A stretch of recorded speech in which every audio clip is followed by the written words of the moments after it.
어제 하루만 광주와 전남에서 코로나19 확진자가 37명이 추가됐습니다. 특히 효정요양병원에 이어서 광주 서구의 한 중형병원에서만 10명이 발생하는 등 집단 감염이 확인됐습니다. 취재기자 연결해서 자세히 알아보겠습니다. 김정대 기자, 새로운 집단 감염 사례가 또 나왔군요.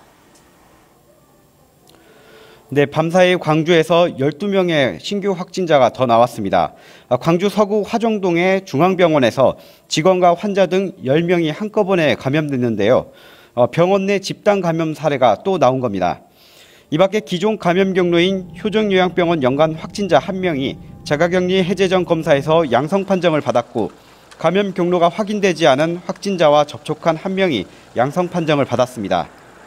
이로써 광주에서는 어제 하루에만 모두 31명의 코로나19 확진자가 발생했습니다. 김 기자, 이 중앙병원의 경우 집단 감염이 어떻게 된 건지 확인이 됐습니까?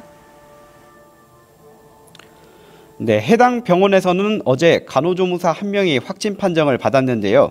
방역당국은 이 간호조무사의 감염 사실을 확인하고 밀접 접촉자 48명을 대상으로 진단검사를 진행했습니다. 검사 결과 11명이 추가로 코로나19 양성 판정을 받았는데요. 추가 검사가 더 진행 중이어서 확진자는 더 나올 수 있겠습니다. 중앙병원과 관련한 확진자는 현재까지 환자 7명, 직원 4명, 가족 1명입니다. 방역당국은 오늘 중에 해당 병원에 대한 현장 진단평가를 진행하고 동일 집단 격리 여부 등을 논의할 예정입니다. 네, 광주에 이어서 전남의 코로나 발생 상황은 또 어떻습니까? 네, 그동안 전남에서는 동부권의 코로나19 확산세가 눈에 띄었는데요. 최근에는 나주를 비롯해 광주와 인접한 시군에서도 확진자 발생 사례가 늘고 있습니다. 전남에서는 어제 확진자 6명이 발생했는데요. 이 가운데 4명이 나주시에 거주하는 시리아 국적의 외국인들로 확인됐습니다. 확진자들은 가족관계로 알려졌는데요. 방역당국은 현재 감염 경로를 조사하고 있습니다. 지금까지 광주시청에서 KBS 뉴스 김정대입니다. 코로나19 확진자가 발생하면 감염 경로, 또 동선을 파악하기 위해서 많은 시간과 노력이 필요한데요. 특히 외국인이 확진되면 의사소통 문제로 역학조사를 하는데 어려움이 많습니다. 김호 기자가 보도합니다. 지난 9일 코로나19 검사를 받으려고 전남 나주보건소 선별진료소를 찾은 시리아 출신 부부. 한국말에 서툰 부부는 손짓과 표정으로 증상을 호소하자 의료진이 어렵게 소통한 뒤 검체를 채취했습니다. 다음 날 검사 결과는 남편과 부인 모두 양성으로 나왔습니다. 감염 경로와 동선을 확인하고 접촉자를 찾아야 하는 보건소에 비상이 걸렸습니다. 아랍어를 할 줄 아는 직원이 없었기 때문입니다.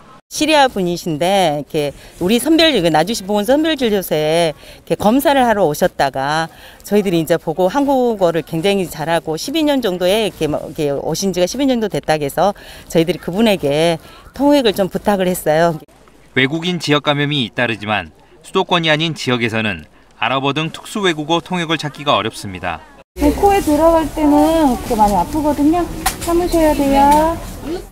자치단체들은 외국인 근로자와 유학생이 주로 활동하는 곳을 찾아가 선제적으로 검사하는 쪽으로 방향을 잡았습니다. 감염 여부를 신속히 확인하고 역학조사에 소요되는 시간을 줄이기 위해서입니다. 아시아계 쪽이 많이 오지 않겠습니까? 사실은 이런 데는 얼마든지 다문화 센터가 있어가지고 통역이 가능해요. 외국인 지역 감염에 대비한 의사소통과 역학조사 대책이 필요해 보입니다. KBS 뉴스 김호입니다. 경북 상주의 BTJ 열방센터 관련 확진자가 662명을 기록했습니다. 문제는 센터 방문객 상당수가 연락을 피하고 코로나 검사를 받지 않고 있다는 건데요. 결국 국민건강보험공단이 이들에게 구상권을 청구하기로 했습니다. 김민지 기자가 보도합니다. 국민건강보험공단이 추정한 열방센터 관련 확진자 치료비는 모두 30억 원, 이 중 26억 원을 공단이 부담하게 됩니다.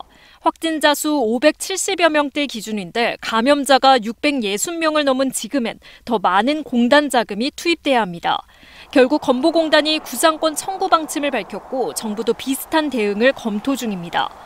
지방정부 차원에서 의료비를 포함해서 그로 인한 다른 2차적인 다른 접촉자들에 대한 검사 비용이라든지 자가격리에 소요되는 비용 등을 구상권을 행사할지에 대해서는 계속 검토해 나갈 예정입니다. 감염병 예방법을 위반한 개별 방문자가 건강보험으로 진료를 받을 경우 공단이 부담한 진료비를 부당 이득금으로 환수 조처합니다. 감염병 예방법을 위반해 다른 사람을 감염시켰을 때는 공단이 부담한 진료비를 구상금으로 청구하는 방식입니다. 다만 열방센터나 개별 방문자 가운데 어느 쪽이 구상권을 청구할지는 결정되지 않았습니다. 코로나19 감염 원인을 제공한 쪽이 어디인지 구체적으로 살펴봐야 하지만 방문자들의 비협조로 역학조사조차 쉽지 않은 상태입니다. 앞서 공단은 지난해 9월 역학조사를 거부했던 서울 성북구 사랑제일교회와 정광훈 담임 목사에게 5억 원대 구상금 청구 소송을 냈습니다. 역대 가장 많은 집단 감염자가 나온 신천지 예수교회 측에도 소송을 준비 중입니다. 한편 KBS 취재진은 열방센터 측의 입장을 듣기 위해 연락을 취했지만 답하지 않았습니다. KBS 뉴스 김민수입니다. 다시 한번 전해드리겠습니다. 효정 요양병원에 이어서 광주 한 중형병원에서 코로나19 집단 감염이 발생하면서 어제 하루에만 37명의 확진자가 나왔습니다. 비교적 안정세를 유지하다가 다시 확산세로 돌아서면서 방역당국의 긴장감이 더 높아졌습니다. 시청자 여러분들도 아직은 안심할 때가 아니라는 점 숙지하시고 외출 자제, 또 마스크 쓰기 등 방역 수칙을 철저히 지켜주시기 바랍니다. 뉴스 특보 마칩니다. 고맙습니다.